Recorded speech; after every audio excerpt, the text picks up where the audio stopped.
you must understand something profound about the empath's heart. The empath is not simply kind. They are not just gentle. They are not born endlessly patient out of some divine gift, no. The empath is forged. The empath is shaped by fire. The empath is the child who was never allowed to say no, never allowed to take, never allowed to be wild, never allowed to scream, never allowed to say, "This is mine." And that is where your journey begins. Your empathy was survival, not some random personality trait you were born with. You learned to read emotions because your safety depended on it. You learned to scan the room before you even knew what scanning meant. The way a deer scans the forest for predators. You paid attention to the tone of voices, the shifting moods, the hidden signals no one else seemed to notice. You could tell when someone was angry before they even raised their voice. And you could feel tension before anyone spoke a word. This was not intuition, this was survival intelligence. You became the emotional caretaker not because you wanted to but because you had to. Your nervous system was trained to stay on high alert, always predicting, always anticipating, always adjusting yourself to avoid harm or conflict. That empathy, the ability to feel what others feel, became your shield.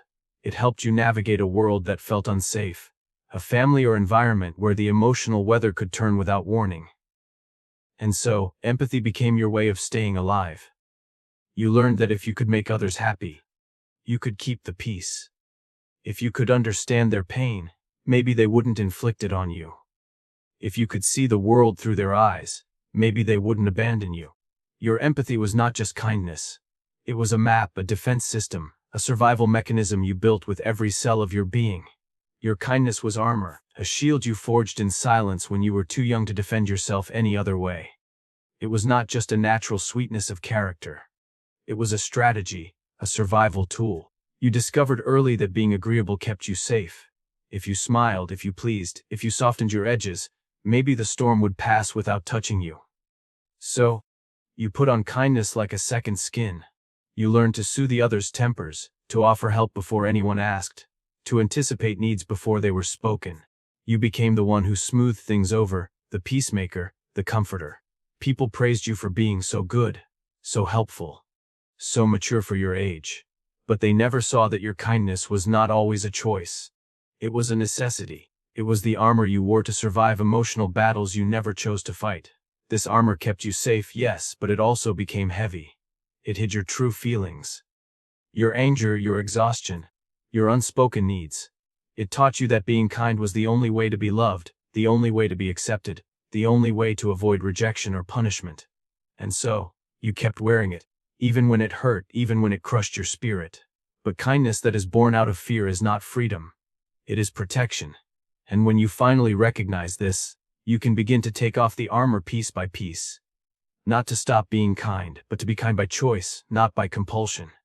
True kindness can only flow when you no longer need it to keep you safe. Your giving was a shield, not merely a gesture of generosity but a silent bargain with the world. If I give enough, maybe I will be safe. You gave your time, your energy, your attention, even your peace. Not because you always wanted to, but because deep down you believed that giving was the price of love. You learned early that your value was tied to what you could offer. You became the one who fixed problems, the one who soothed wounds, the one who made sacrifices so others could be comfortable. Every time you gave, you felt a little more protected. Because giving kept you useful, and being useful kept you close to the people you needed. But this shield came with a cost. It kept you from ever asking for what you truly needed. You buried your desires so deep that even you forgot where they were. You trained yourself to give before anyone asked, to pour from a cup that was already empty, to put yourself last and call it love, and yet, that shield could never guarantee safety. Sometimes the more you gave, the more people took. Sometimes they expected more. Sometimes they forgot you were human. Your giving became invisible because it was constant. And when you finally stopped giving, even for a moment, you felt guilty, as though you had betrayed everyone. But you were never meant to be a shield. You were meant to be a soul whole and alive, with needs, with boundaries, with limits. Giving is beautiful, but only when it flows from a full heart, not when it's a wall that hides your own longing to receive. True love does not require you to disappear. Your silence was a strategy, a carefully crafted survival mechanism that kept you hidden when being seen felt dangerous. You learned very young that speaking up could bring trouble, that telling the truth could invite punishment, that expressing pain could make you a target. So you swallowed your words, you bit your tongue, you locked your thoughts inside where no one could reach them. Silence became your shield, your safest companion. When the room grew tense, you became small. When conflict rose, you disappeared into quiet. When you were hurt, you told yourself to be strong and keep it inside, because saying anything might make it worse.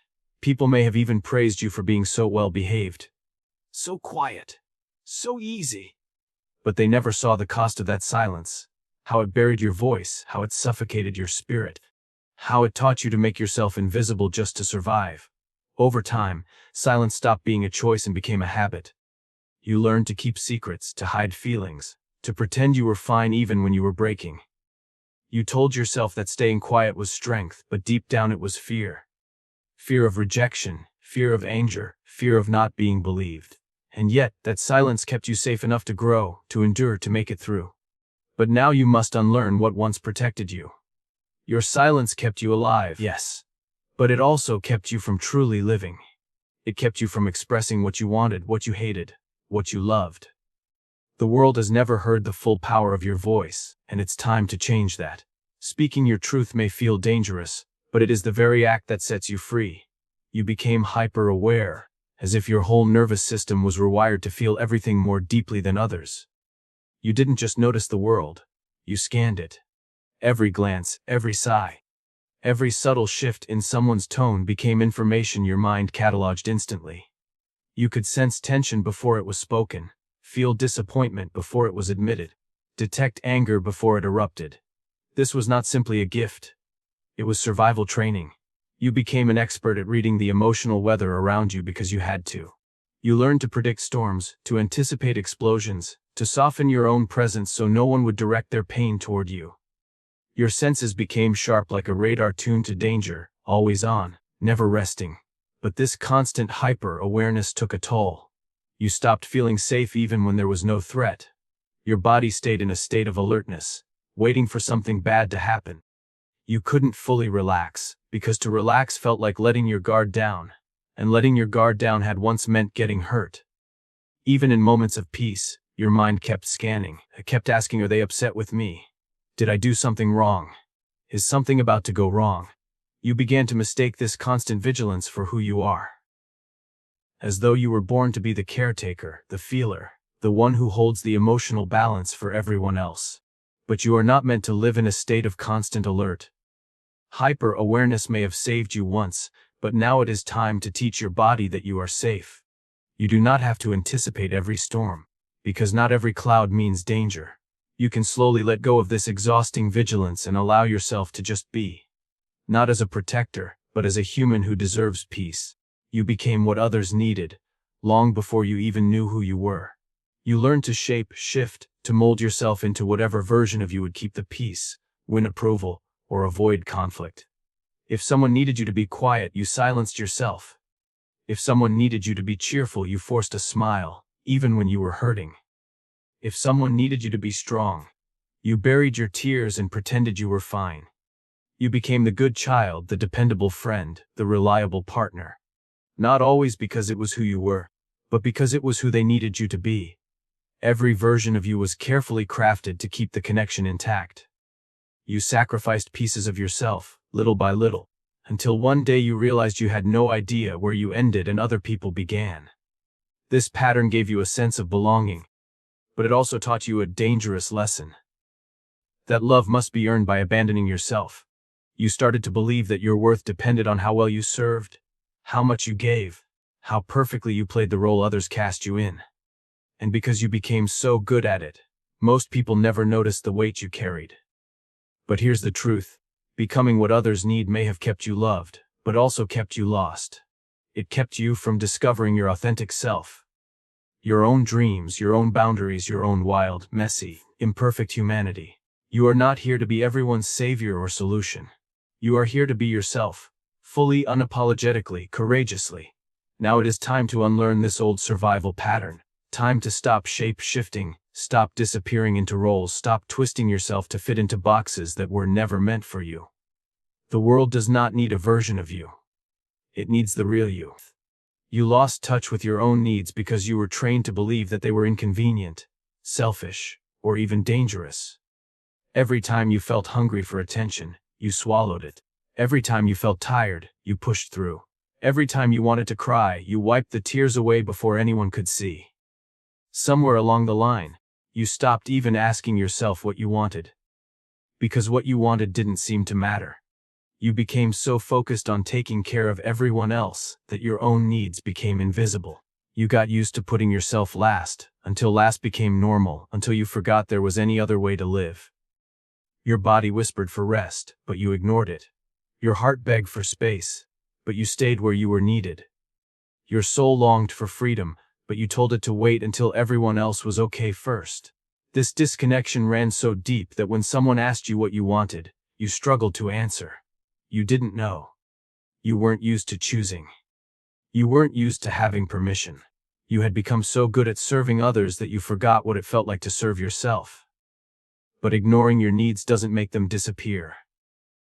It only drives them deeper, where they turn into resentment, exhaustion, and quiet despair. That is why so many empaths feel drained, burned out, and unappreciated. Because you cannot keep giving from a cup that has been empty for years. Now it is time to turn back toward yourself. To remember that your needs are not a burden. They are a compass. They guide you toward balance, toward joy, toward the life you are meant to live. The child inside you is still waiting for someone to say, your needs matter too. Be that someone. Give yourself permission to need, to want, to take up space. It is not selfish. It is survival of the soul. Your inner child is still waiting. Small, honest, and worn thin from years of hiding. She sits behind the polite face you learned to wear, clutching unmet needs like small, stubborn stones. The need to be held when scared. The need to be allowed to ask. The need to be angry and not punished for it. The need to rest without explanation. That child learned early that asking might bring shame or silence, so she practiced shrinking. She learned to trade her hunger for someone else's comfort, to curl into the corner and pretend she didn't matter. And now, even as an adult, that corner still calls to her. Waiting does not mean passive. Her waiting is a soft, persistent a patient hope that someone will notice and finally say what she never heard. It's okay to want. It's okay to take. It's okay to be inconvenient. She watches how you move through the world and catalogs every time you give without refill. Every time you swallow a complaint. Every time you smile to keep the peace. Each of those moments confirms the old lesson: to be safe is to disappear. But the child also keeps a tiny, stubborn spark of rebellion, a memory of joy she was never allowed to own, a half-remembered laugh, an impulse to dance in the kitchen at midnight. That spark is the part of you that still knows you were born whole, not only in service to others. She waits for practical things and for poetry. She waits for you to sit with her and listen without fixing. She waits for you to say aloud the words she was forbidden to speak. I am tired. I don't want that. She waits for you to learn the language of boundaries, so she doesn't have to translate your safety through appeasement. She waits for you to be the adult who can hold her anger without shame, the adult who can give her permission to play, to rest, to choose pleasure without bargaining for it. Reaching her doesn't require grand gestures. It begins in small, consistent acts: letting yourself cancel a plan, saying no softly, answering your hunger before you become resentful, inviting one tiny pleasure back into your week. Most of all, she waits for your courage. The courage to disappoint, to be misunderstood, to risk losing what you thought you needed in order to find what you actually need. When you finally turn toward that child, you do more than comfort a memory. You rewrite a survival script. You tell the parts of you who learned to hide that the world can now be negotiated differently. You teach your nervous system that safety can come from self-care, not only from pleasing others. You integrate what was split off: tenderness with firmness, giving with receiving, compassion with self-respect. Answering her is not a one-time event. It is a daily devotion. Some days you will fail. You will apologize when you should have held a boundary. You will give because it's easier. And that is part of the work, not proof you can't change. Keep coming back. Sit by the small one, offer her water, name the feelings she has been taught to hide, and let her practice asking for what she needs. In that steady attention, the old lessons begin to lose their power, and the child who was never allowed to be selfish learns instead how to be human, whole, messy, and gloriously, insistently alive. You mistake selflessness for love because you learned, early and quietly, that vanishing was the surest way to keep the people around you calm. Love, in that house, came on the condition of your disappearance of be gentle, be useful, be small, and you will be kept. So you equated being lovable with being self-erasing. You taught yourself that to be loved you must first become a service, a balm, a perpetual answer to everyone else's needs. But that mistake is not innocent. It is a psychic economy set up to purchase safety. When you give compulsively, you are often bargaining for something invisible. Approval, safety, the avoidance of abandonment. You unconsciously trade away pieces of yourself in hopes that someone's calm will buy you another hour of belonging. The more you perform that economy, the more your own hunger gets pushed into shadow. Needs you name as selfish become the very parts you deny, and denial breeds a deeper, more corrosive resentment. From Majunjan view, this is compensation at work. The part of you labeled selfish was repressed, outlawed by an internalized parent, and the psyche balanced by amplifying the opposite, selflessness. That opposite then grows disproportionate, becomes a role rather than an expression, and begins to masquerade as virtue. But virtue that is coursed, whether by others' expectations or your own fear, is not love, it is survival strategy wearing the costume of morality. Selflessness mistaken for love also distorts relationships through projection. You give so that the other will be whole, but you cannot project your wholeness onto another and call it intimacy. Often you become the container for other people's shadows, absorbing anger, shame, or need because someone else could not bear them. That dynamic keeps both parties stuck. They remain immature in their capacity to own their feelings, and you remain trapped in the role of caretaker, never allowed the reciprocity that would nourish you. There is a quieter cruelty in this pattern. When you make yourself small for others, you teach them to expect you to be small. Your availability becomes taken for granted.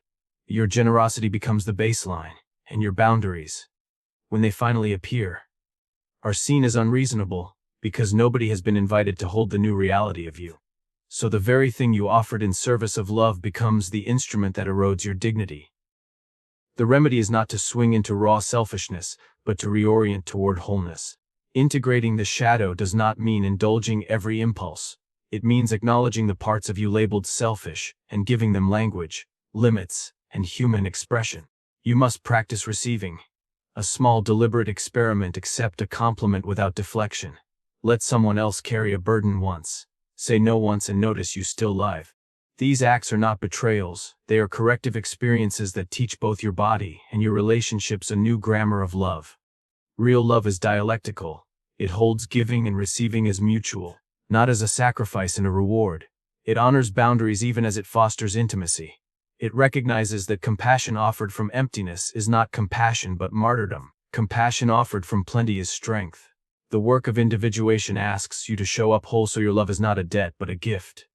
Freely given, freely received. This unlearning is slow and tender. You will feel shame, you will be misunderstood, you will sometimes disappoint people who depended on your self-erasure. That is inevitable. But the courage to choose your needs teaches others how to relate to you differently. With respect rather than entitlement, with reciprocity rather than consumption. In time your selflessness can become a conscious virtue, again chosen, sustainable, and luminous because it is rooted in a soul that has been allowed to live. You confuse boundaries with cruelty because, for so long, saying no felt like betrayal. Somewhere in your early story, you learned that the slightest assertion of yourself, a refusal, a protest, even a moment of hesitation, could be met with anger, punishment, or withdrawal. You were taught that other people's comfort was more important than your truth, and so you began to equate agreement with safety. When you dared to set a limit, you felt guilty, as though you had done harm. This is why boundaries feel so unnatural to you now. Every time you try to speak one, your nervous system panics. The old fear rises. What if they leave me? What if they hate me? What if I hurt them? That fear is not evidence that boundaries are wrong. It is evidence that you were raised in an environment where your autonomy was not respected. Boundaries are not walls, they are the honest edges of your being. They are how you teach others where you end and where they begin. Without them, love becomes consumption. Relationships become lopsided, with you carrying more than your share, giving until you are empty, allowing behaviors that quietly crush your spirit. You think this is compassion, but it is actually self-abandonment. And over time, self-abandonment always turns into resentment. The truth is, boundaries are the most loving thing you can offer. To yourself and to others. A boundary is not punishment, it is clarity. It does not say, I do not love you. It says, I must love me too. It teaches others how to treat you, not by manipulation or control, but by standing as a clear, consistent expression of your truth. And yes, some people will call your boundaries selfish. Some will try to make you feel guilty for protecting your energy. But notice this, the only people who are truly upset by your boundaries are the ones who benefited from you having none. The ones who love you, really love you, will adjust, will respect, will learn. When you begin to honor your limits, you begin to trust yourself. You stop betraying your own needs just to keep the peace. You stop living as a shape shifter and start living as a whole person. At first, this will feel uncomfortable, even terrifying, because it is new. But with practice, it becomes freedom. Boundaries are not cruelty. They are acts of radical self-respect. They are invitations for healthier relationships. They are how you build a life where love can exist without fear, where giving is no longer a duty but a choice. Your shadow is selfishness. The very part of you you've been running from, denying, and condemning for as long as you can remember. Somewhere in your childhood, selfishness was labeled as dangerous, shameful, even sinful. Perhaps you were scolded for wanting too much, punished for saying, mine, or ignored when you expressed desire. Slowly, you learned that to be loved, you must erase the part of you that takes up space. And so you pushed it deep into the shadow, burying it under layers of politeness, helpfulness, and selflessness. But what we bury does not disappear. It grows in the dark. Your selfishness lives on in the unconscious, expressing itself in subtle ways. Sometimes it shows up as resentment when you give too much. Sometimes it erupts in quiet anger when no one notices your sacrifices. Sometimes it leaks out as passive aggressiveness, as the hidden cry of a part of you that is tired of always being last. Carl Jung taught that the shadow contains not only what is bad, but also what is vital and necessary. Your selfishness is not pure darkness. It is your life force, your will, your right to exist as an individual. It is the fire that says, I matter too. When you deny it, you cut yourself off from your own power. When you integrate it, you discover that selfishness is not the enemy. It is the teacher that leads you toward balance. To reclaim this shadow, you must meet it without judgment. You must let yourself say, I want, and feel how uncomfortable that is. You must practice allowing yourself to receive without rushing to give back. You must dare to be inconvenient, dare to disappoint, dare to risk being seen as too much. Each small act of healthy selfishness is an invitation for the shadow to step into the light. And here is the paradox: when you embrace your selfishness, you do not become cruel. You become authentic. Your giving becomes cleaner, freer, no longer tied to hidden expectations. Your love becomes richer, because it is no longer fueled by fear of losing approval. You stop giving to earn love and start giving because love overflows from a self that is finally full. The shadow of selfishness is not there to destroy you. It is there to make you whole. When you claim it, you no longer have to live split in two. The smiling giver on the outside and the aching child within. You become one integrated being, capable of both compassion and self-respect, of both sacrifice and self-preservation. Your anger is sacred. It is not the monster you were warned about. It is a bell, an oracle, a locomotive of truth that has been throttled and labeled dangerous because someone once needed you to be small. When you feel that heat rising in your chest, the quickened pulse, sharpening of focus, the fierceness that refuses to be palmed off with another apology, that is a vital part of you speaking up. Anger arrives as information something has been crossed, stolen, ignored, or diminished. It is your nervous system's way of saying, this matters. Treat it like a message, not a verdict on your goodness. For the empath who grew up taught to smooth, to soothe, to minimize, anger is terrifying because it threatens the fragile contract that once kept you safe. Keep quiet, keep giving, keep peace. So you learn to punish the very part that would protect you. But Jung taught us that what is repressed returns in shadowy, distorted ways. When you banish anger, it festers into resentment, Passive aggression, numbing, small retaliations that surprise you with their bitterness. When you welcome anger, with curiosity, limits, and responsibility, it becomes a clarifying flame. It cleanses, it points, it mobilizes you toward right action. Sacred anger is boundary, making energy. It teaches you where to draw lines and how to care for your own limits. It is not permission to punish others. It is permission to refuse being used as an emotional doormat. The sacredness lies in its fidelity to your interior life. It refuses compromise on matters essential to your dignity. When honored, it restores balance. When ignored, it corrodes the soul. There is also a healing aspect. Anger moves the body. It wakes up parts of you numbed by years of accommodation. It reconnects impulse to will, desire to action. That raw energy can be translated into change, a hard conversation, a new refusal, a sudden departure from a toxic pattern. But translation requires skill. Unbound rage can harm. Disciplined anger can liberate. Learning that skill is part of your individuation. The slow work of becoming a whole person who can feel fiercely and act wisely. Practically, begin by receiving it. Name it without shaming. I am angry. Feel where it sits in the body. Breathe into it rather than away from it. Give it a ritual. A journal page, a walk that lets you stomp and release. A curtain behind which you can speak your truth aloud. Practice saying powerful, small sentences. I will not be spoken to that way. I need time to decide. I will not take that on for you. These are not cruelty, they are the grammar of self-respect. Then learn to translate the energy outward with integrity. Use statements. Time your interventions when you are least likely to be hijacked by old fear. Channel the force into corrective action, rather than punitive spectacle. Repair where necessary. Genuine anger invites repair because it calls people into accountability, not revenge. Finally, remember the tenderness that must accompany sacred anger. Anger without compassion for yourself becomes addiction. Compassion without anger becomes self-erasure. The mature soul holds both, the fierceness that protects and the softness that forgives and rebuilds. By reclaiming your anger as sacred, you do more than assert a right.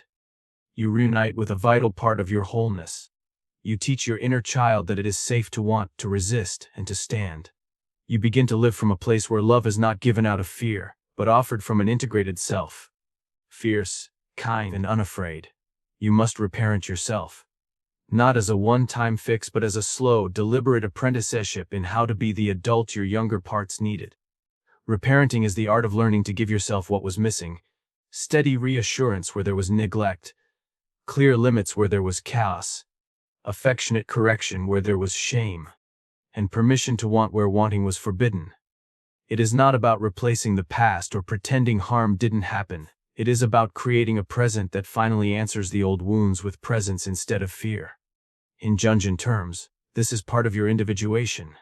Tending the inner child until the split between protector and child no longer runs your life. Begin with attention. Notice the small, repeating moments when the child within you tightens, the impulse to apologize too quickly, the habit of over-giving, the shame that rises when you ask for what you need.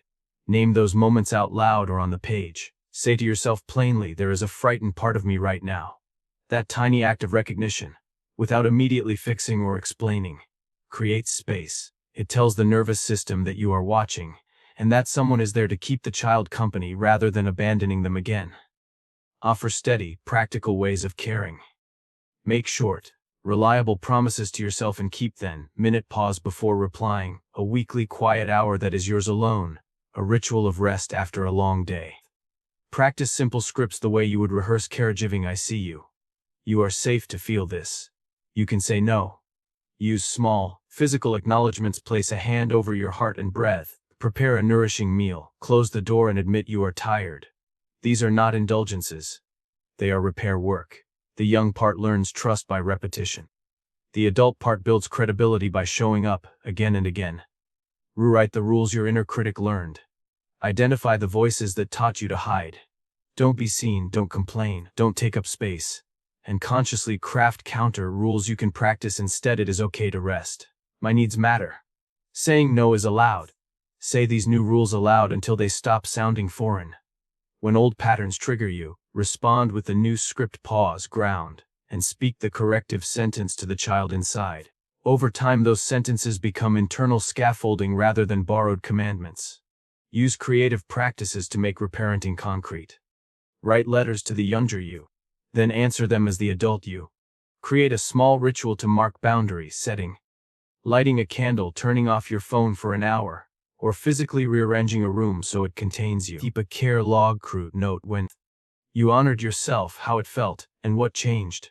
These practices translate abstract intention into felt reality. They teach memory a new pattern of safety. Know that reparenting includes learning how to receive.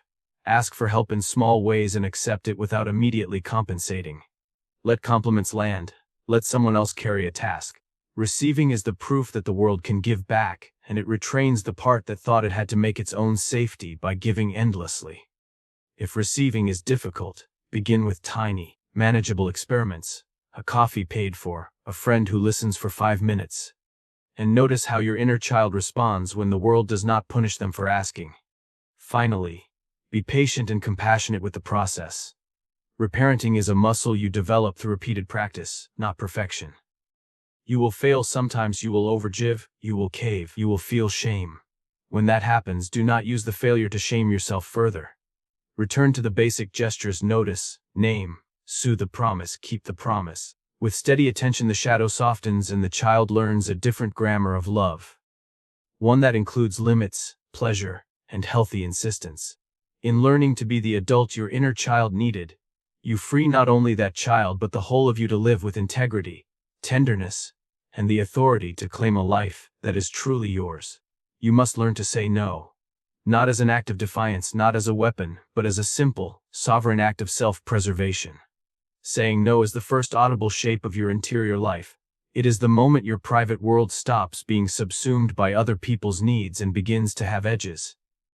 If you were raised to equate scarcity with survival, refusal will feel like a risk, a gamble that by asserting yourself you will be punished, abandoned, or shamed.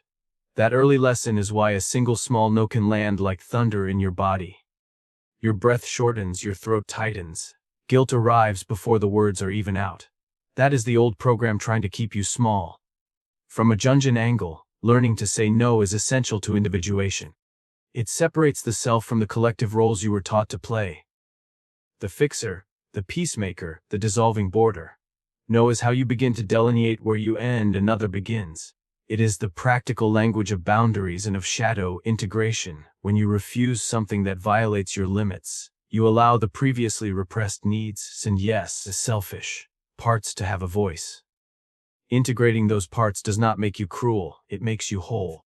Your refusals become the scaffolding of a life that can give freely because it is not continually hollowed out. Practically, learning to say no is a skill, not a moral failing. And like any skill, it must be practiced in small, manageable ways. Start with micro. No's: decline a single invitation that feels draining. Refuse the extra task at work that will cost your rest. Say, I can't tonight. Instead of inventing an excuse, use simple, non-apologetic language. I can't take that on right now. That doesn't work for me. I need time. Give yourself permission to pause before answering. A delayed response is a legitimate and powerful tool. Let me check my schedule, or I'll get back to you, buys you space and breaks the reflex to assent from fear. Attend to the body while you practice. When the old panic rises, round with breath, place a hand on your heart, name the sensation out loud. My chest is tight. I'm anxious about saying no. Naming calms the nervous system and turns reactive shame into something you can work with. Rehearse refusals in private or with a trusted friend until the words stop feeling foreign. Play difficult conversations so your voice and posture learn a new grammar. Keep small promises to yourself. If you say no to something, follow through with a self-care action afterward so your nervous system learns that saying no is followed by nourishment, not catastrophe. Expect pushback. That is part of the clearing process. Some people will be surprised or hurt because they were used to you accommodating. Their discomfort is not proof you did wrong. It is evidence of a relationship needing recalibration. Hold your boundary calmly and consistently. Sometimes you'll meet resistance that reveals who will respect your limits and who will not. That knowledge, though painful, is liberating. Remember the ethical center of this practice. No is not meant to punish but to preserve. A well-placed no creates space for a more honest yes. It protects your energy so that when you do say yes, it is generous rather than resigned. Over time, Those small acts of refusal rewrite the old story that your value is measured by your availability. They teach your inner child that asking for what you need will not always result in exile, and they teach your relationships to grow toward reciprocity rather than expectation. Saying no is an initiation into freedom. It is a daily, humble, courageous discipline that softens none of your compassion but clarifies its source. When you learn to refuse with gentleness and firmness, you reclaim authority over your life. And in that reclaimed space, your gifts can flow without the poison of resentment. You must allow yourself to receive, not as a guilty pleasure or a rare exception, but as a rightful part of being human. For the empath who grew up as the caretaker, the mediator, the one who soothed everyone else's storms, receiving feels almost unnatural. Your nervous system is conditioned to scan for what others need, not to pause long enough to notice that you are hungry, tired, or lonely.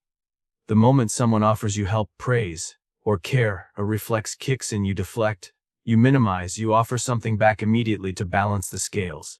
This is not humility. It is fear disguised as generosity, a fear that if you take too much, you will be accused of selfishness or become a burden. Receiving is more than passively taking. It is a courageous act of trust. It requires you to sit with the discomfort of being cared for without immediately reciprocating. It is saying yes to nourishment, yes to compliments, yes to support, even when a voice inside you insists you haven't corned it.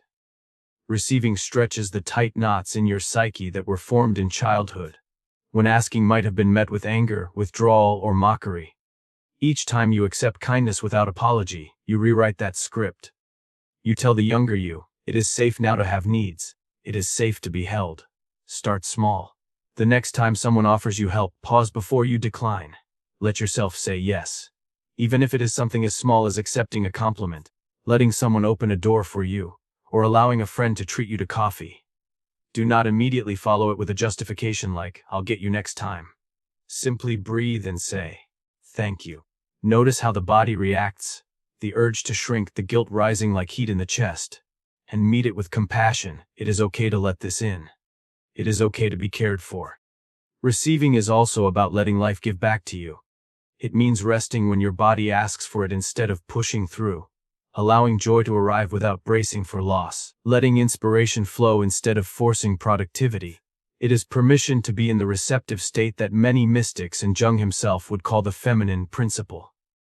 Not in the sense of gender, but in the sense of openness, receptivity, and surrender to the unconscious. When you let yourself receive, you make space for synchronicity to enter your life. You allow unseen forces to replenish you in ways you could not orchestrate alone. There will be moments when receiving feels selfish, and this is where the real work lies, staying present with the guilt instead of running from it. Guilt is simply a sign that you are breaking an old family contract, the one that said, "You exist to make others comfortable." To sit with that guilt without obeying it is to take your power back. Over time, receiving becomes not just tolerable but joyful. You begin to understand that receiving and giving are not opposites.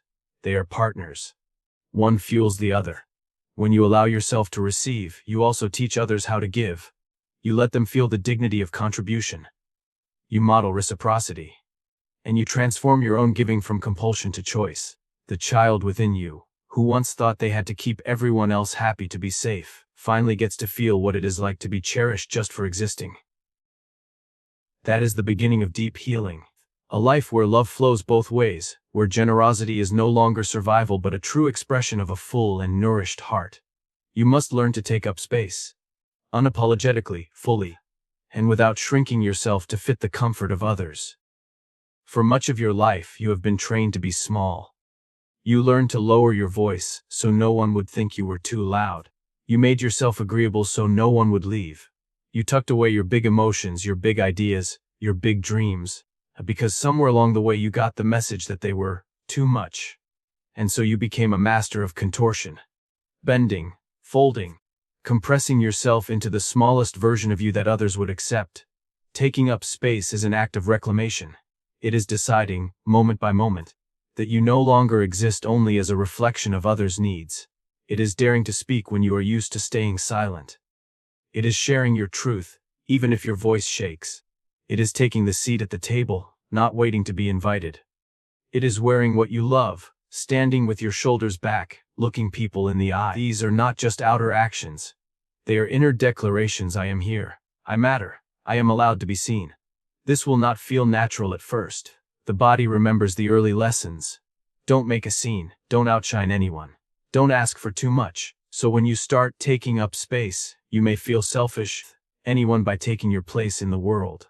The world does not shrink as you expand. In fact, your expansion often gives others permission to expand as well. Taking up space is also emotional. It means allowing your feelings to be expressed, not just managed.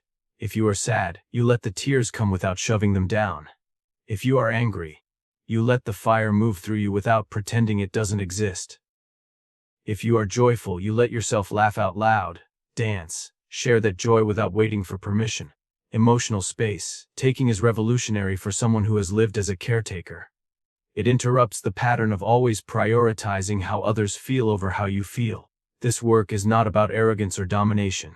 Taking up space does not mean pushing others out. It means refusing to exile yourself. Jung might say that this is the ego finding its rightful place in relation to the self. No longer inflated, no longer deflated, but standing firm in the truth of its existence. The shadow work here is about confronting the parts of you that are terrified of being too much and inviting them into wholeness. You learn that being visible does not make you dangerous, and that being big does not mean you are bad. Start with small, concrete practices. Speak up in a meeting or conversation where you'd normally stay quiet. Choose the chair that faces the room rather than the corner. Share a piece of your art, your writing, or your opinion, even if it feels vulnerable. Take a deep breath and notice the way your chest naturally expands. That is your body teaching you what space feels like. Over time, these micro movements teach your nervous system that it is safe to occupy your life fully. Ultimately, taking up space is an act of love. For yourself and for the world. Because when you show up fully, you bring your authentic gifts forward. You inspire others to do the same. You stop living as a shadow of yourself and become a presence. And that presence is powerful. It shifts relationships, communities, even the culture around you.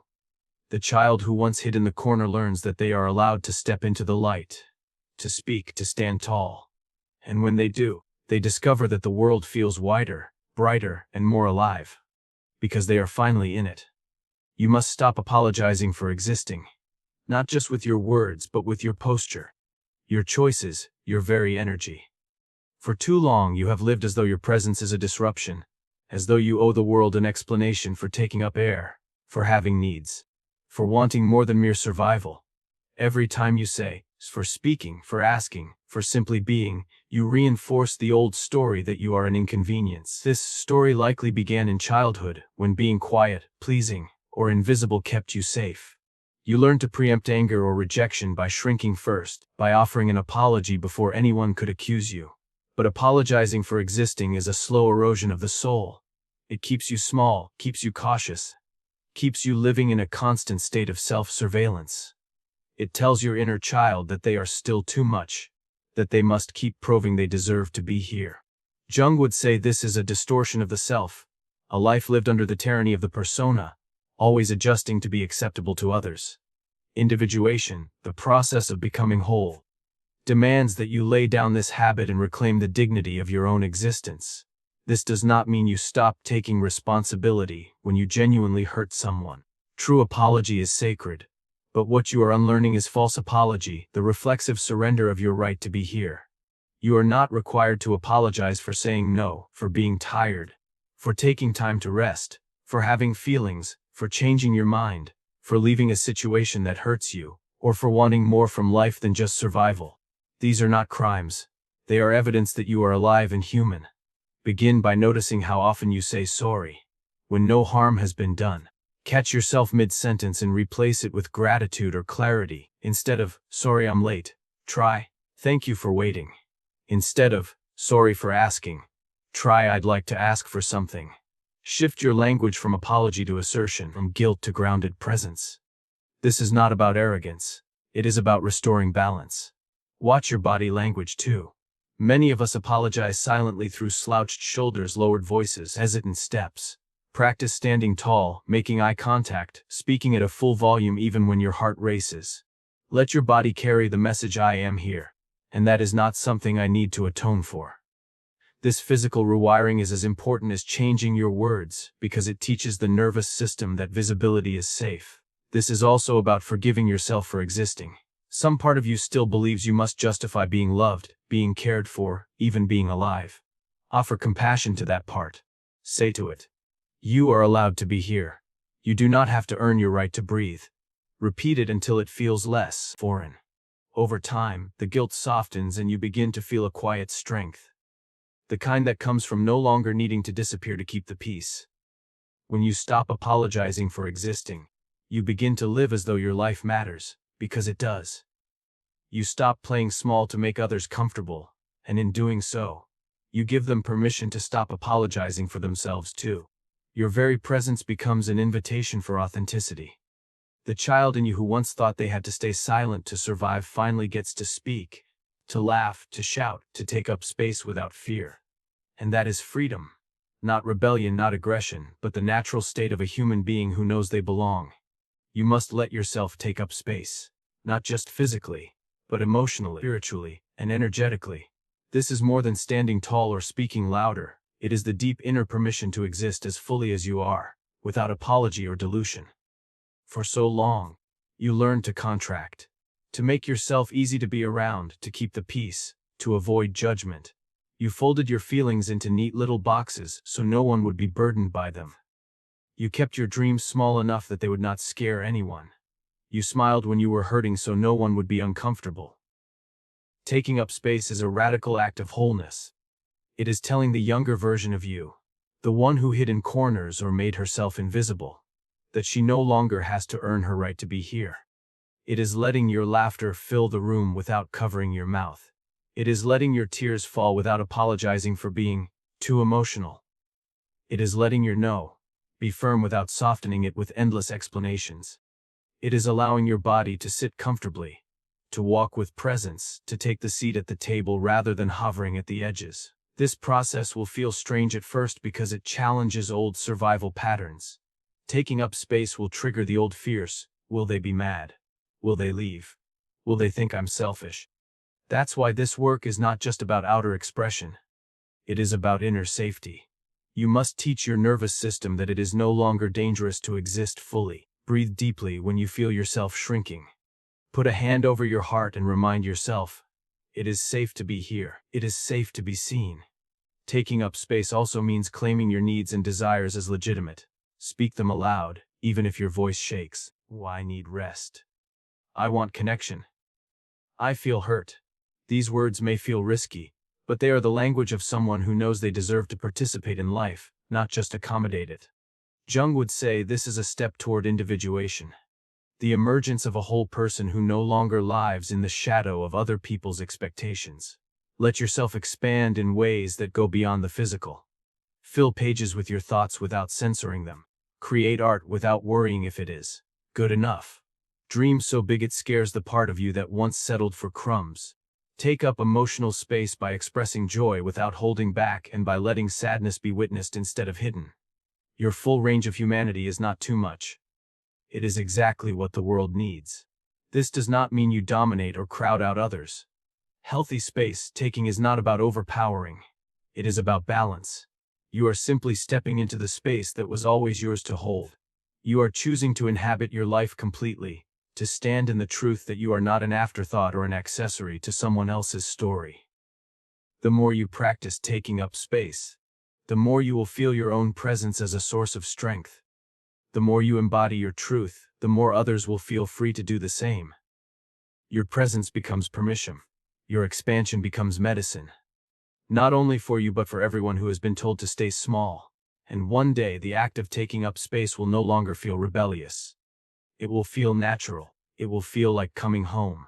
You must integrate your shadow. Not banish it, not fear it, not pretend it doesn't exist.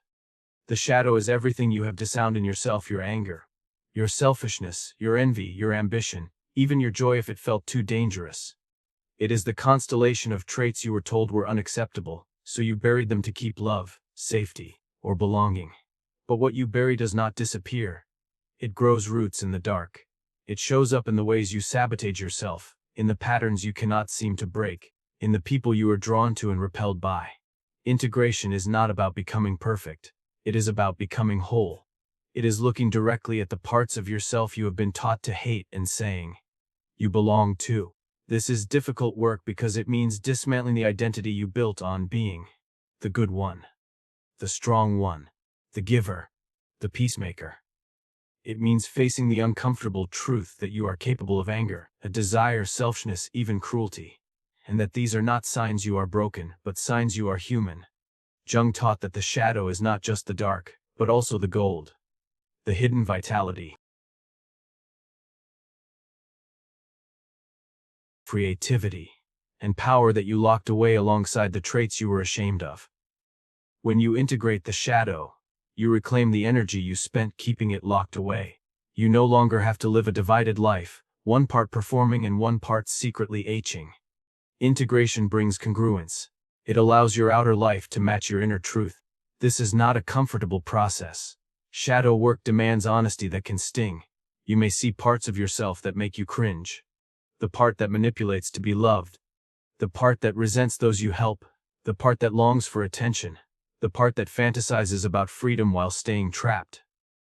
The goal is not to judge these parts but to understand them and what they are protecting. Ask them what they need. Often, they are simply younger versions of you still trying to feel safe. Integration is also about giving the shadow a healthy outlet. Your anger becomes clear boundary setting. Your envy becomes a guide to what you secretly desire. Your ambition becomes the fire that fuels your purpose. Instead of acting out unconsciously, lashing out, numbing, over, giving, or withdrawing, you begin to act with awareness. This is what Jung meant when he said that the task is not to become good, but to become whole. Practically, you can begin shadow integration with small, consistent practices. Notice your projections. When someone triggers a strong reaction in you, either admiration or disgust, ask yourself, what part of me are they showing me? Write honestly. Allow yourself to confess on paper the thoughts you usually suppress. Seeing them outside of you removes their charge. Work with a trusted friend, therapist, or journal. Safe witnesses help you hold the tension without collapsing into shame. Create rituals. Art, movement, and meditation can help transform the shadow's energy into something constructive, rather than destructive.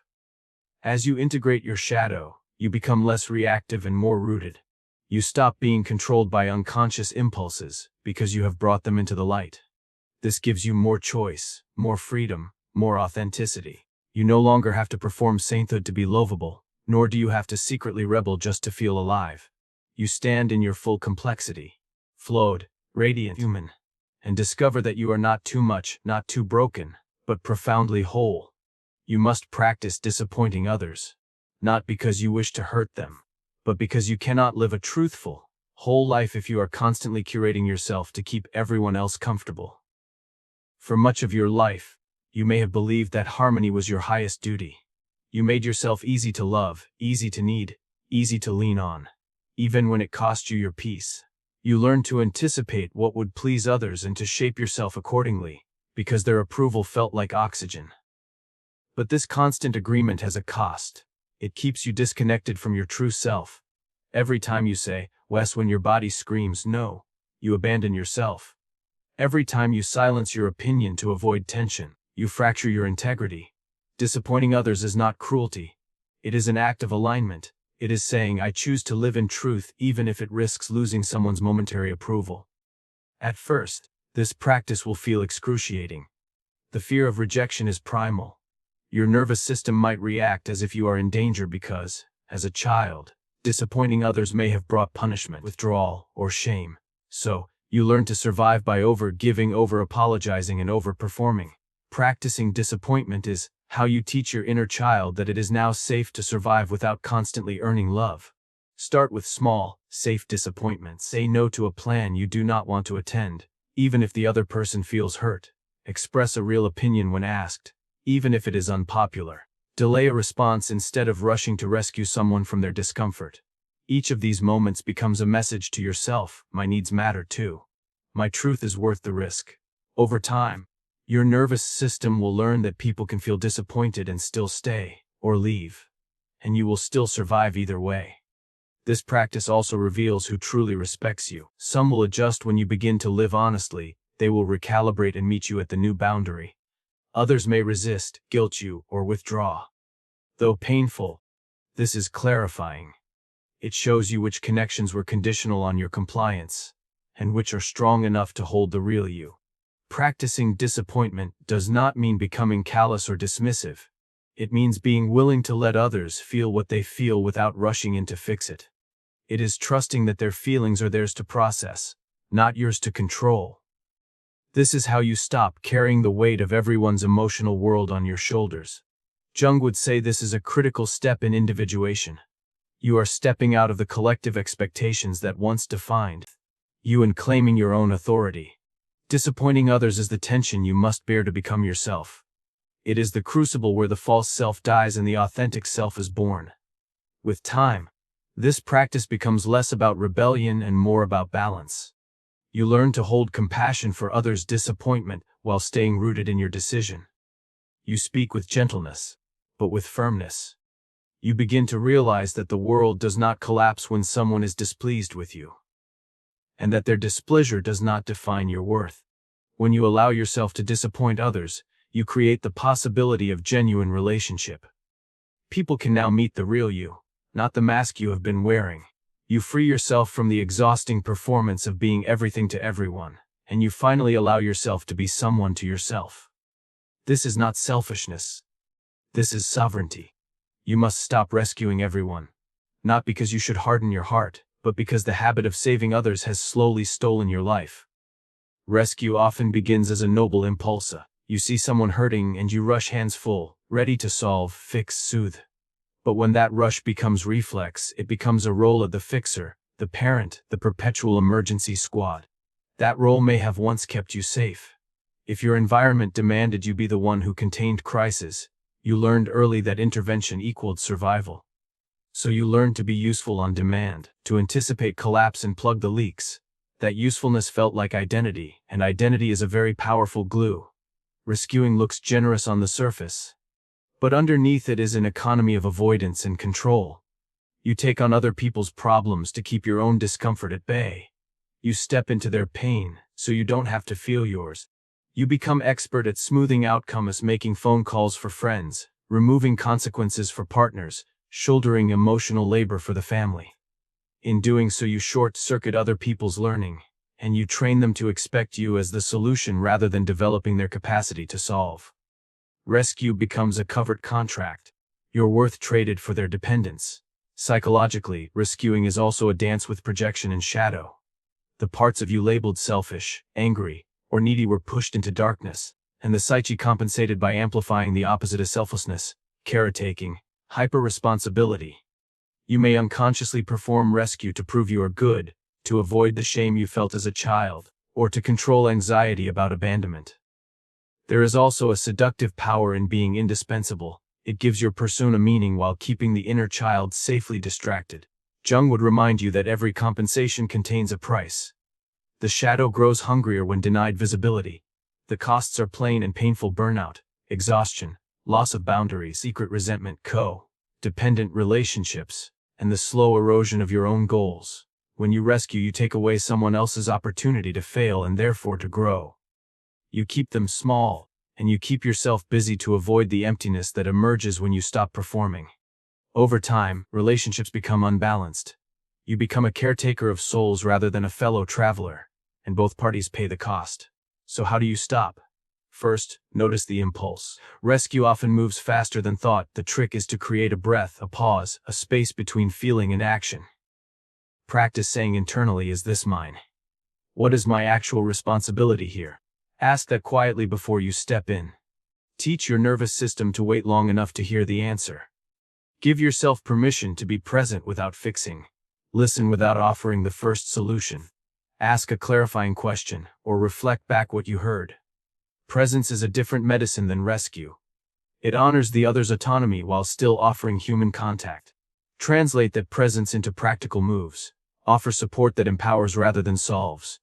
Instead of doing the task, ask, "Would it help if I helped you make a plan? Or do you want company while you handle this?" Use small, firm phrases. I care about you, but I can't take that on for you. Or, I'm not able to fix this, but I can sit with you while you do it. Create boundaries that are concrete. Time limits, task limits, emotional limits. If someone asks you to step over your limit, practice a calm refusal and then offer an alternative that preserves both your care and your limits. Expect guilt and pushback. These are part of the clearing. People who relied on your rescue will feel bereft and may react with anger, manipulation, or tears. This does not mean you were wrong to change. It means a relationship is being recalibrated. Hold compassion for their struggle while staying consistent. Reparent the inner child that thinks leaving others to learn is cruel. Teach it that its compassion can be expressed without self-erasure, that refusing to rescue is sometimes the truest kindness because it allows growth. Build small rituals to support your new muscle. After you set a boundary, do a small act of self-care. Sit quietly with a cup of tea. Place a hand on your heart and breathe. Write one sentence in a journal acknowledging your courage. Track the moments when you resist the urge to rescue and note what softened. Your energy, your clarity, your time. Over weeks, these micro practices retrain your nervous system from reflexive saving to deliberate caring. Remember, this is not abandonment. True compassion includes the willingness to let others experience consequence, to learn from failure, and to discover their strength.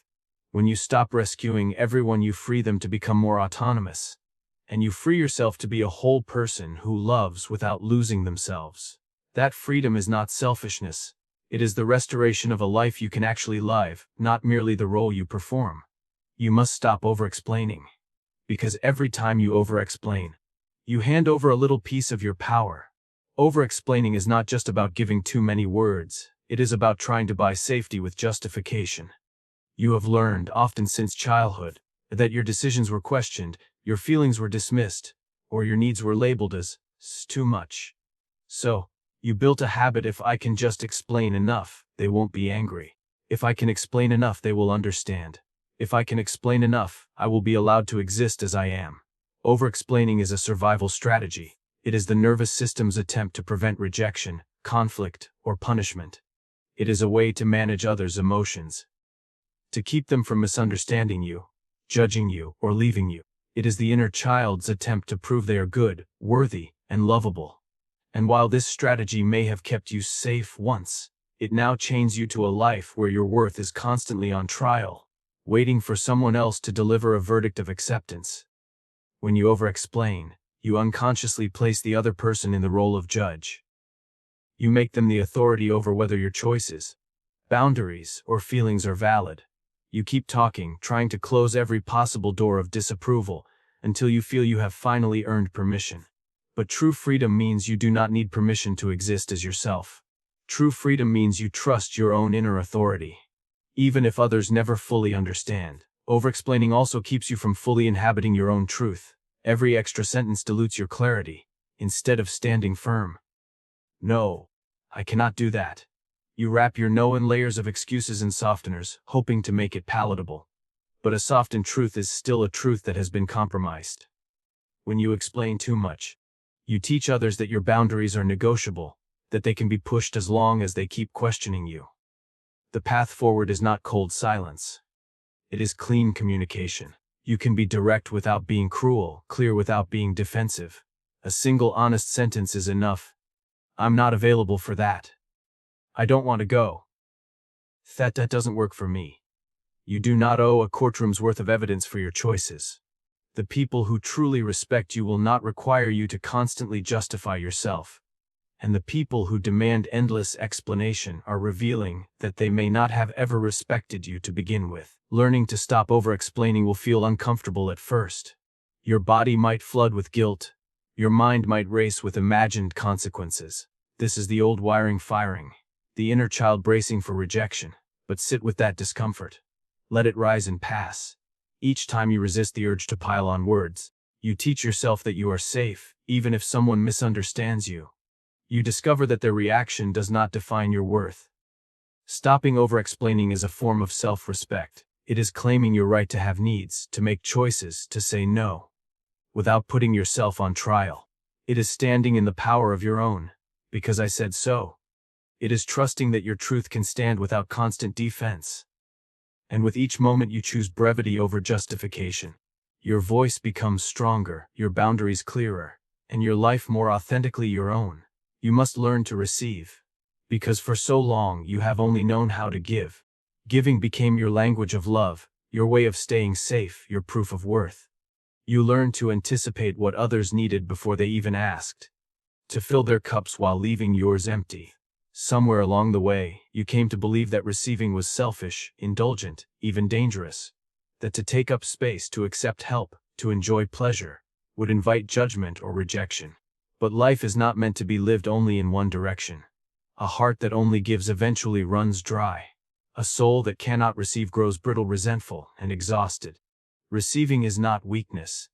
It is the other half of the circle. When you allow yourself to receive love, kindness, support, or even simple compliments, you are saying to the universe, I am worthy of this. I am allowed to be cared for too. Receiving can feel deeply vulnerable because it asks you to release control. Giving keeps you in the position of power. You are the helper, the fixer, the one who cannot be rejected because you are useful. But receiving means you must trust that someone else will hold you, that they will not use your need against you, that you are safe even when you are not the one in charge. This can be terrifying if, as a child, needing something meant being shamed or let down. Start small. When someone gives you a compliment, resist the urge to deflect, to say, it's nothing. Simply pause, smile, say, thank you. When someone offers to help, let them. Even if you could do it yourself. Notice the discomfort that rises when you are given to, and breathe through it. This is the old conditioning surfacing, not a sign that you are wrong. Each small act of receiving begins to retrain your nervous system, teaching it that being supported is safe. Learning to receive also allows others to step into their own generosity. People who love you want to give to you. And when you refuse or minimize what they offer, you rob them of the gift of being part of your life in a meaningful way. Letting someone love you, support you, or celebrate you is not a burden, it is a bridge. It deepens intimacy because it says, I trust you enough to let you see me in my need. Receiving is not about entitlement. It is about balance. It is about living in harmony with the flow of life, where giving and taking coexist. It is about allowing yourself to be nourished, so that your giving does not come from depletion but from overflow.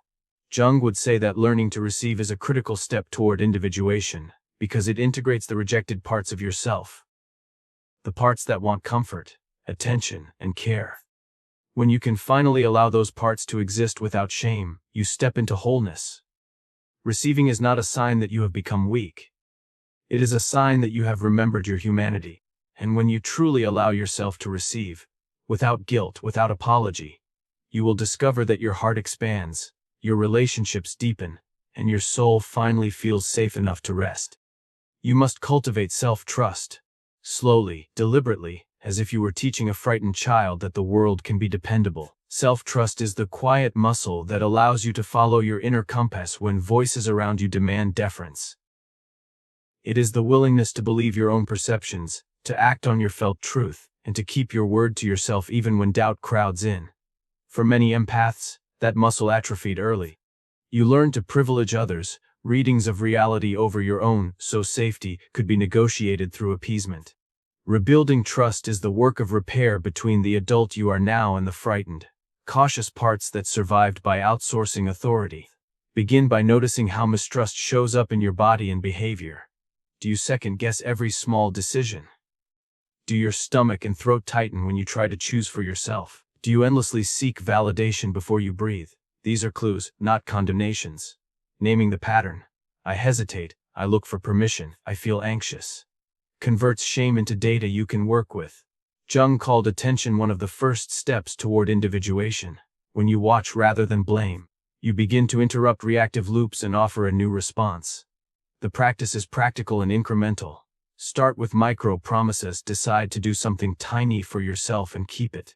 Wake up 5 minutes earlier to sit quietly and do it every day for a week. Say you will drink a glass of water at noon and do it. These small acts accumulate credibility in your nervous system. Each kept promise says, I can rely on me.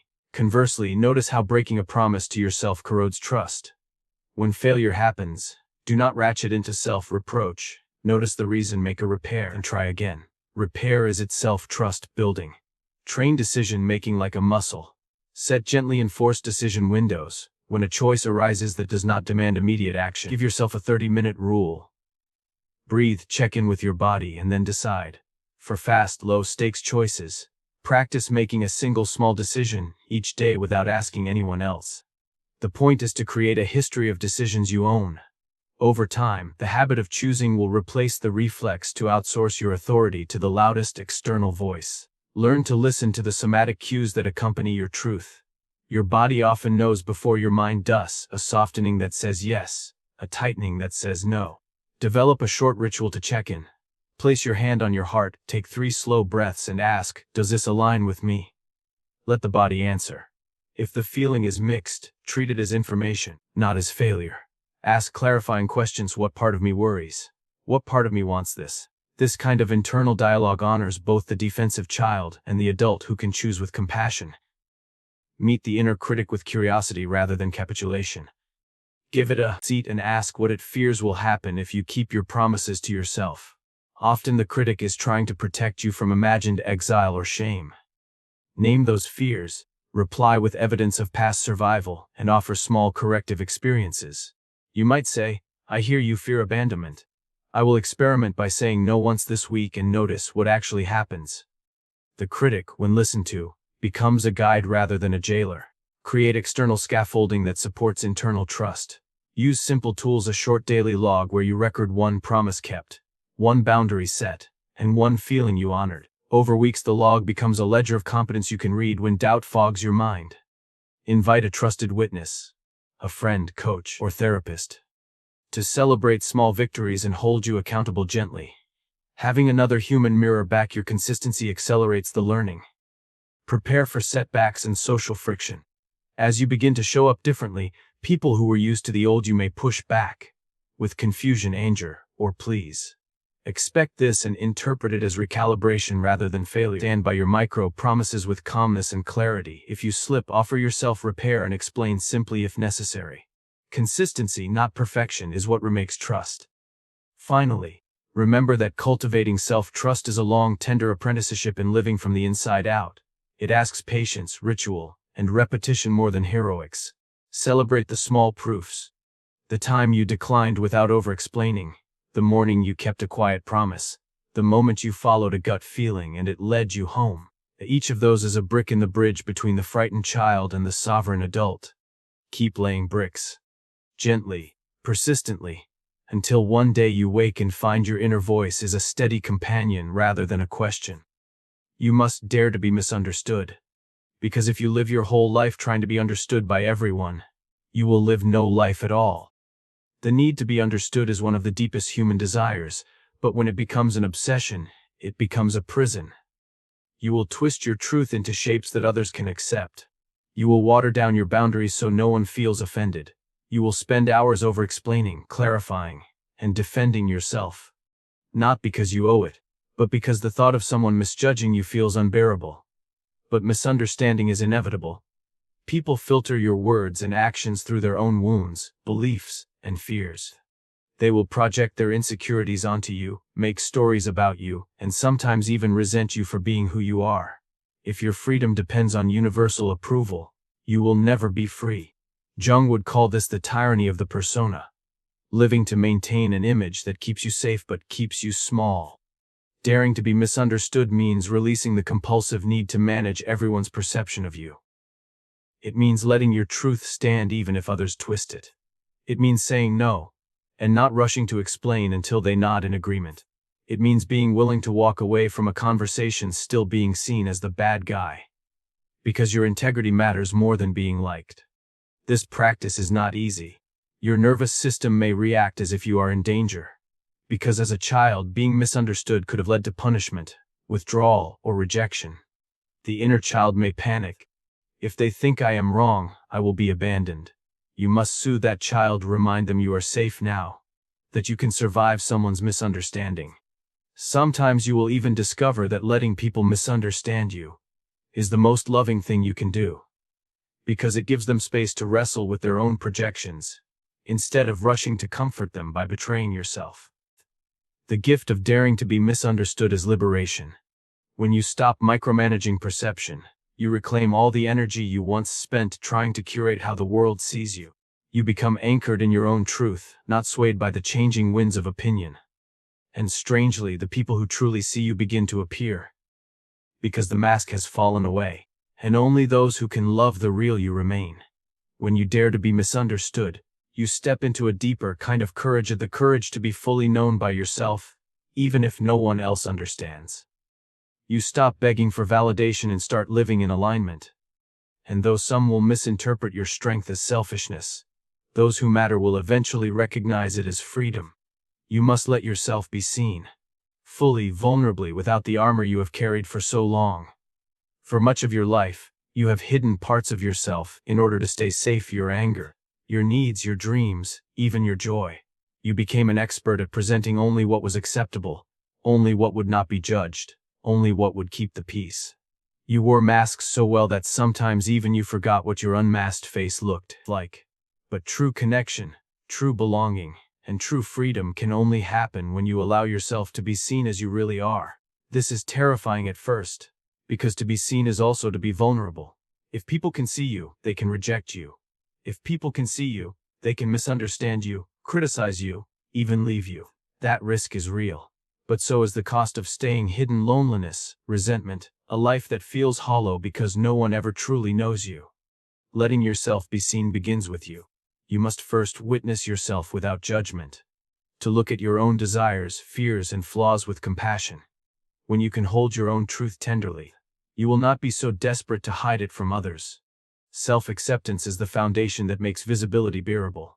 Then, practice revealing yourself in small, intentional ways. Share a real feeling with someone you trust. Not just the polished version, but the messy truth. Admit when you're tired instead of pretending to be strong. Ask for help without apologizing for needing it. Express a dream you've been afraid to say out loud. Each act of revealing is a rebellion against the voice that tells you to stay small. Some people will not know what to do with the real you. And that is okay. Their discomfort is not your burden to carry. Letting yourself be seen is not about controlling how others respond. It is about living in alignment with your truth.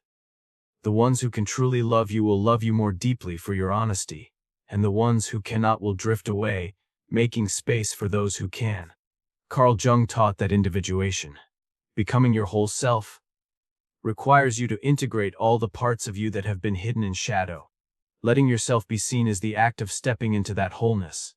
It is the moment you stop living a half-life and choose to stand in the light, even if it exposes you. The reward is profound: intimacy that nourishes, relationships built on truth, and a sense of freedom that no approval could ever give you. When you let yourself be seen, you stop asking the world for permission to exist, and you begin to live as though you already belong. You must honor your body's wisdom, because your body has been speaking to you all along. Even when you ignored it, even when you learned to distrust it. The body remembers everything: the fear that froze you, the shame that made you shrink, the joy that once made you expand. Long before your mind learned words, your body was learning survival. When to tighten, when to stay quiet, when to run, when to endure. And for years, you may have silenced it. You pushed through exhaustion because you thought rest was lazy. You ignored hunger because you thought your needs were too much.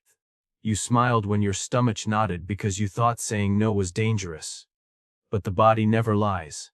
It tells the truth even when the mind is spinning stories to stay safe. The quickened heartbeat, the tight jaw, the shallow breath. All of these are messages, invitations to listen. Honoring your body's wisdom means slowing down enough to hear what it is saying. It means asking, what is this tension trying to tell me? What truth does this headache carry? Why do I feel sick when I say yes to this request?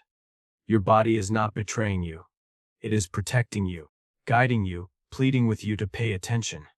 Carl Jung believed that the psyche and the body are inseparably connected, and that symptoms often point to the soul's neglected truths. When you begin to honor your body, you start decoding the messages of your unconscious. Anxiety may reveal where you are out of alignment. Chronic fatigue may point to where you are giving too much. That persistent H may be the body's way of saying stop. Change course. Practically, honoring your body means building rituals of care into your life. It means giving yourself permission to rest without guilt, to eat when you are hungry, to stretch when you feel tight. It means moving your body in ways that feel nourishing. Not as punishment but as a celebration of aliveness. It means noticing when you feel drained after certain people or environments and trusting that as data, not weakness. Most of all, it means learning to trust your felt sense. That deep, wordless knowing that rises from your gut. If your body contracts around a gus, that is information. If it feels light and expansive around a no, that too is information. Learning to honor these signals is an act of self-loyalty. It is saying, I will not betray myself just to keep the peace. When you honor your body's wisdom, you come home to yourself. You begin to live in harmony with your natural rhythms, rather than at war with them. You discover that your body is not just a vessel carrying you through life. It is an oracle, a compass, a trusted friend that has been waiting patiently for you to listen. And when you finally do, you find that life feels less like constant battle, and more like partnership, you and your body, moving together, telling the truth together, creating a life that feels good from the inside out. You must reclaim your joy. Because joy is not a luxury, it is your birthright. For too long you have lived as if joy must be earned, as if it is a reward for perfection, selflessness, or suffering well enough. Somewhere along the way, you learned to dim your happiness, so you wouldn't make others uncomfortable, so you wouldn't be too much. You learned to hide your excitement, to mute your laughter, to downplay your dreams. Because somewhere deep inside, you feared that showing your joy might invite envy, criticism, or punishment. But joy is not dangerous. Joy is life's natural state, the proof that you are alive. It is what your soul was built for. To reclaim your joy is to declare that you are done living only to survive. It is saying, I am allowed to feel good. I am allowed to feel light. I am allowed to feel alive without waiting for permission. Reclaiming joy does not mean ignoring pain. It means refusing to let pain be the whole story. It means letting yourself seek moments of beauty even when life feels heavy. It means remembering that joy can coexist with grief, that it can bloom in the cracks of a hard season. Joy is not naive. It is defiant. It is your refusal to let the world harden you. Start small. Give yourself permission to do something that is purely for pleasure, with no productivity attached. Ants in your kitchen. Go outside and feel the sun on your face. Buy yourself flowers. Laugh loudly at something silly. Notice the voice that rises up saying you haven't earned this yet. And lovingly ignore it. That voice belongs to the old survival system, the one that told you joy was dangerous. Your new life must teach your body that joy is safe. Reclaiming your joy is also about remembering what lights you up. For so long, you have been what others needed you to be that you may have forgotten what delights you. Take time to rediscover it. What music makes your spirit move? What hobbies make time disappear? What people make you laugh so hard you forget to be guarded? Bring these back into your life, not as an afterthought but as a priority. Jung would say that joy is a sign of alignment with the self, that deep, inner wholeness you are moving toward. When you feel joy, you are touching something sacred, something that transcends fear. Joy is not a distraction from your path. It is proof you are on it. Reclaiming your joy will be uncomfortable at first. You may feel guilty for smiling when others are suffering, or for choosing lightness when you were taught to be serious. But keep choosing it anyway. The world does not need more people who have sacrificed their joy at the altar of duty. The world needs people who are fully alive, who show others that joy is possible even after deep pain. When you reclaim your joy, you reclaim your power. You stop living as though your only purpose is to endure. You remind yourself that life is not just something to survive. It is something to be savored. And in that moment, you become a lighthouse for others, showing them that joy is not selfish, joy is not foolish. Joy is the ultimate rebellion. You must forgive yourself, not as a quick fix or a platitude, but as a patient, radical practice of return. Forgiveness here is the adult hand that reaches across the years to the frightened child who did what was necessary to survive. It is the deliberate act of taking the shame off your shoulders so you can walk forward without carrying yesterday as a permanent load. Begin by separating facts from story. Tell the truth about what happened in the plainest language you can, what you did, what you didn't do, what you were given to work with at the time. Facts are useful. Stories we spin around them. Oh, evil. You always fail. I don't deserve better. are old defenses that keep us stuck. Naming the concrete events frees you from being defined by them. Allow the feelings without trying to fix them immediately. Guilt, grief, shame, anger. These are signals, not identity. Sit with them, feel where they live in the body, and let them move. Letting the feelings pass through you without folding them into your self-worth weakens their power. Practice small somatic rituals. Place your hand over your heart, breathe slowly, and say the name of the feeling aloud. This is how the nervous system learns that emotion can be tolerated, and that you will not be destroyed by it. Distinguish responsibility from annihilating shame. Responsibility says I caused harm, I will repair what I can and change my behavior going forward. Shame says I am irredeemable. Forgiveness requires you to hold both, accept responsibility where it is due and then refuse to let that responsibility become your soul's sentence. Make amends where possible. Apologies, practical reparations, changes in pattern. And let the consequences be part of the learning, not the end of the story. Practice a reparenting conversation. Write a letter to the younger you describing what happened and why you did what you did, then answer it as the adult you are now. Say the phrases you needed to hear back then. I am sorry that you were alone. I'm here now. You did the best you could with what you had. I will protect you going forward. Keep that exchange. Read it when the old shame returns. Use concrete, repeatable rituals to anchor forgiveness. Rituals translate intention into memory. Try one small practice for a week. Every night before sleep, name one thing you did right that day. And then place a hand on your chest and offer yourself one forgiveness sentence. E.g., I forgive you for doing what you had to do to survive. Or create a short ceremony, write what you regret on paper. Speak an apology aloud, then tear or burn the paper and bury a line in your journal describing what you will do differently. Learn the language of corrective experience. Forgiveness is reinforced by new evidence. Keep small promises to yourself. Rest when you say you will. Speak your truth once this week. Decline one request that drains you. Each kept promise repairs trust and teaches the parts of you that feared retribution that the world and you can be different now. Practice compassionate self-talk and give yourself scripts for the hard moments. Simple sentences work. I did what I could then. I can do differently now. I am not my mistake. I am learning. I forgive myself for surviving. Say them aloud until the nervous system begins to accept, not just the mind. Bring shadow integration into the work. Forgiveness is not flattening your darker parts, it's seeing them, learning what they wanted to protect, and giving them new, safer tasks. Ask the disowned parts what they needed then and what they need now. This dialogue reduces the need for shame as a controller and gathers lost energy back into your life. Invite trusted witnesses. Shame loves secrecy.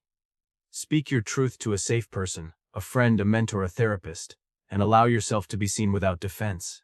Repair, when possible, in relationship.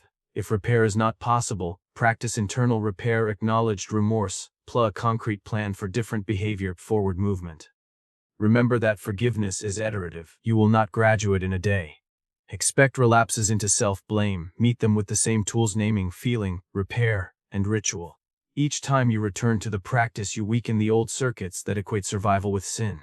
Finally, hold this ethical boundary. Forgiveness is not a license to avoid accountability. It does not erase consequences. It frees you to act from integrity rather than from shame-driven reactivity.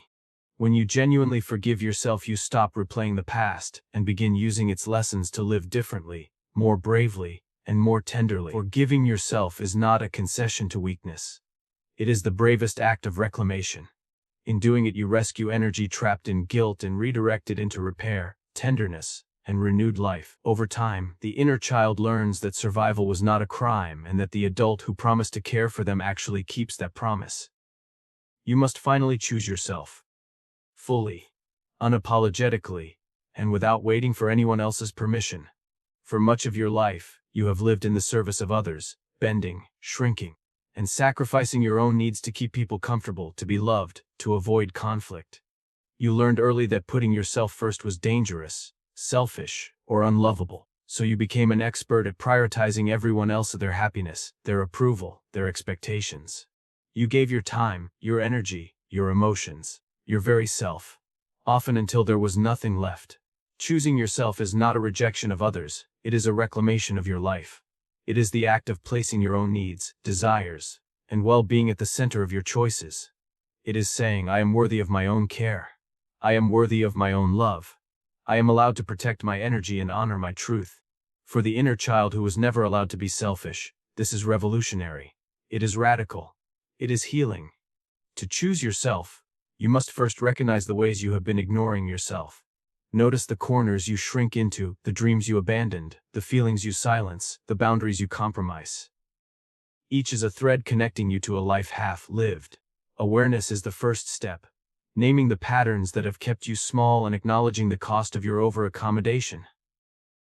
Then practice saying yes to yourself in small ways. Wake up and allow yourself the time to breathe before you answer someone else's demand. Speak your needs aloud, even if your voice shakes. Pursue a desire without rationalizing it, without fearing judgment. These small acts of choosing yourself build a foundation of trust and courage, showing your inner child that your existence matters as much as anyone else's. Choosing yourself also requires saying no. Firmly, compassionately, without over-explaining. Each no is a declaration of sovereignty. My life is mine to steward. Saying no may trigger guilt or fear of abandonment, but those feelings are old echoes of survival. Meet them with tenderness and continue anyway. The more consistently you honor your needs, the more your nervous system learns that choosing yourself is safe. Integration of all your lessons is part of this choice. Choosing yourself means you carry your shadow, your anger, your desires, your joy, your grief, all of it, without shame.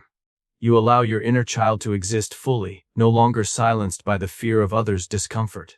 You reclaim your capacity to feel, to act, to create, and to love, starting with yourself. Finally, choosing yourself is a lifelong commitment. It is not a one-time declaration, but a continuous practice of self-alignment. Every choice, every boundary, every act of self-care is a reaffirmation. Each moment you put your truth before approval, you heal old wounds, reclaim lost energy, and step more fully into the life you were meant to live. When you finally choose yourself, you are not leaving others behind. You are stepping into wholeness, which allows you to relate to others from a place of abundance, not depletion. You stop giving from emptiness and start giving from overflow. You stop seeking permission and start living your own authority. And in that radical, necessary act, you finally honor the child you once were, the one who deserved to be seen, to be cared for, and to be chosen above all else, by no one more than yourself. The empath's path is not to stay endlessly selfless.